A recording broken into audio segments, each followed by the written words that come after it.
Bonjour, hola, namasté. J'espère que vous allez bien, les belles dames, aujourd'hui. J'espère que vous êtes en forme et que tout va bien de votre côté. Je sais, ça n'a pas été facile pour certains et certaines d'entre vous dans les parcours sacrés. On vient de terminer un cycle, fermer une porte, laisser quelque chose dans le passé par rapport au portail énergétique qui partait du 11 jusqu'au 22. Et on rentre dans les énergies de la pleine lune en Gémeaux. Bien évidemment, avant de pouvoir après fêter cela en famille.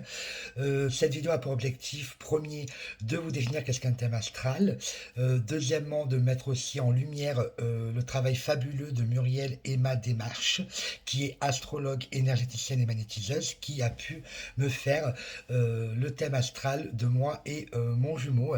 Voilà, ça fera aussi bouquer le bec à certaines personnes qui critiquent par derrière certaines choses sur mon domaine professionnel.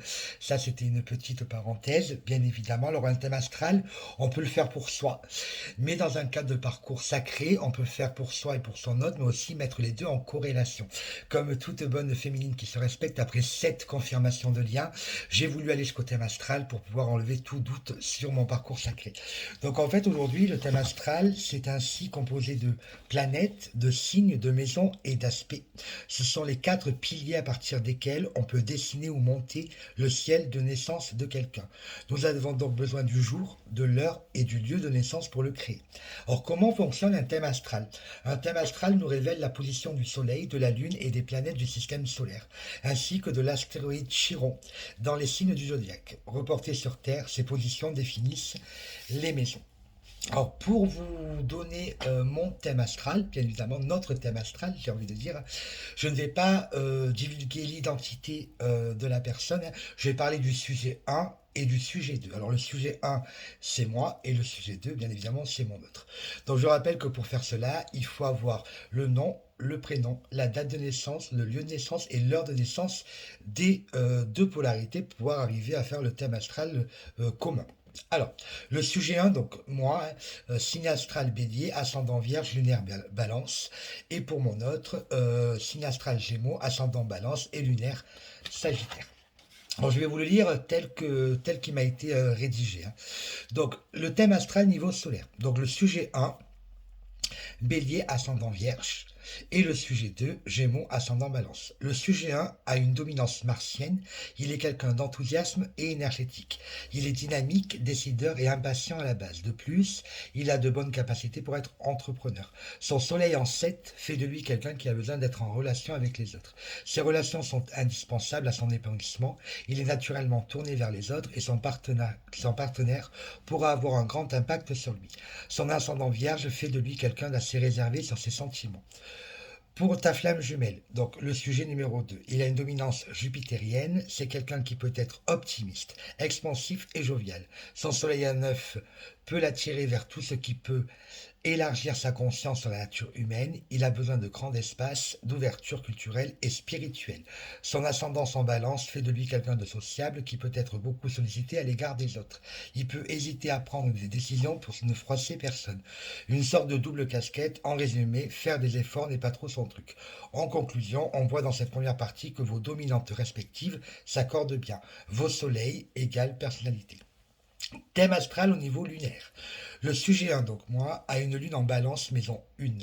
Il est quelqu'un qui aime l'harmonie, la paix et la notion de groupe. Il aime tout le monde, c'est quelqu'un de profondément gentil et aimant. Cependant, il faut apprendre à se protéger, car il capte les vibrations qui l'entourent, l'intuition et le sentiment exaspérés, sûrement dû à l'importance de sa mère. Le sujet 2 a une lune en Sagittaire maison 3, il aime l'aventure et se laisse guider par sa curiosité. Il est capable de parler de ses émotions mais avec prudence. C'est quelqu'un d'assez indépendant, quelqu'un d'assez enjoué dans la vie, il peut convaincre facilement les autres que la vie est belle, il transmet son enthousiasme et sa positivité. C'est d'ailleurs l'un de ses atouts et favorisant son charme. Cependant, il peut être travaillé entre ses sentiments et sa raison. Donc nos lunes, émotions et besoins. Le thème astral au niveau Vénus, au niveau de l'amour. Le sujet 1, Vénus en bélier maison 7, tout comme le sujet 2 d'ailleurs, en amour, vous faites souvent le premier pas. Vous êtes tous les deux sujets au coup de foudre, car en amour, vous pouvez vite vous emballer. Les deux sujets sont très affectueux envers les autres. Vous n'êtes pas timide et vous exprimez votre amour librement à chacun votre manière. Avec cet aspect-là dans votre synastie, Cela atténue tout aspect qui pourrait être plus compliqué ou difficile entre vous car vous avez des intérêts communs, similaires et identiques de la façon de voir ou faire les choses. Cela entraîne chez les deux sujets sympathie, convivialité, désir de s'entraider mutuellement et des facultés de jouir des mêmes plaisirs. Donc les Vénus égale amour, sentiment, vision. Le thème astral, conjonction. Vos deux Vénus conjointes, voire partie Vénus, le Mars du sujet 1, conjointe la Lune du sujet 2, cela donne un aspect favorable à l'attraction. La Lune du sujet 1 conjointe Jupiter du sujet 2, cela donne un super aspect, confiance, respect mutuel, vous vous sentez bien en votre présence. Le Jupiter du sujet 2 conjointe l'ascendant en Vierge du sujet 1, cela donne encore plus et vient renforcer un super aspect, confiance et respect mutuel. La lune du sujet 2 conjoint ton Neptune, donc mon Neptune à moi, cela donne un lien psychique, sensible aux humeurs de l'autre, souvent un sentiment d'identité mutuelle, un accord spirituel. La lune du sujet 2 conjointe Uranus du sujet 1, cela permet une attraction énergétique et magnétique qui peut aussi être instable. Thème astral Triphone. Le soleil du sujet 2 est triphone à la lune du sujet 1. Cela favorise une harmonie entre vous et une énergie très positive ensemble. La lune du sujet 1 tombe dans l'ascendant balance du sujet 2. Cela signifie que le sujet 2 aime chez le sujet 1 sa sensibilité et signifie qu'il est touché par le sujet 1. La lune du sujet 2 tombe en maison 4. Cela signifie qu'il y a un vrai lien émotionnel qui touche le sujet 1 chez le sujet 2. En conclusion, avec les lunes du sujet 1 et 2, il y a un lien d'intimité profond. Thème astral, aspect karmique, la lune noire. La lune noire du sujet 1 conjointe le soleil du sujet 2. La lune noire du sujet 2 conjointe le mercure du sujet 1. Vos deux lunes noires favorisent la communication entre vous. La lune noire dans un thème astral, lorsqu'elle se superpose à une planète de l'autre, peut créer un nœud karmique sensible dans la relation. C'est un aspect qu'il faudra dépasser avec le temps.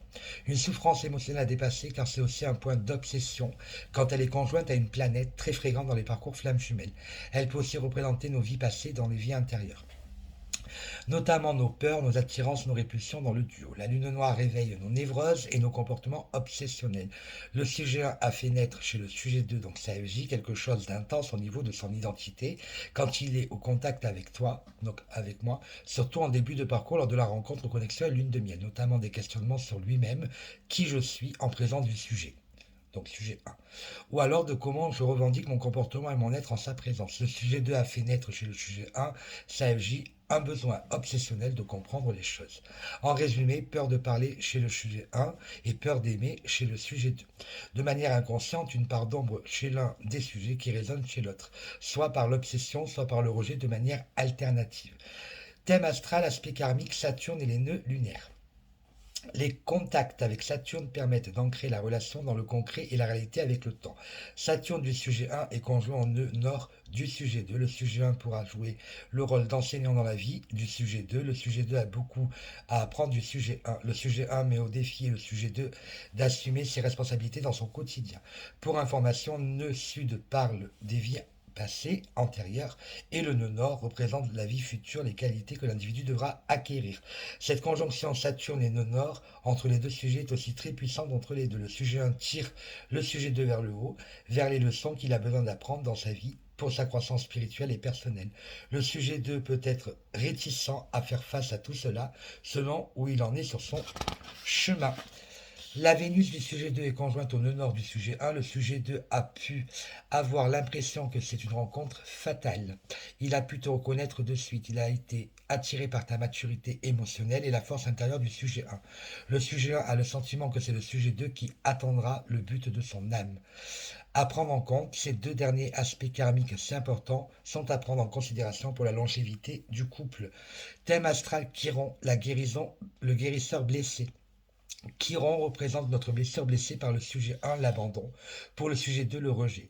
L'abandon est infligé par le sexe opposé et le rejet infligé par le même sexe de manière consciente et ou inconsciente de la part de l'un des deux parents.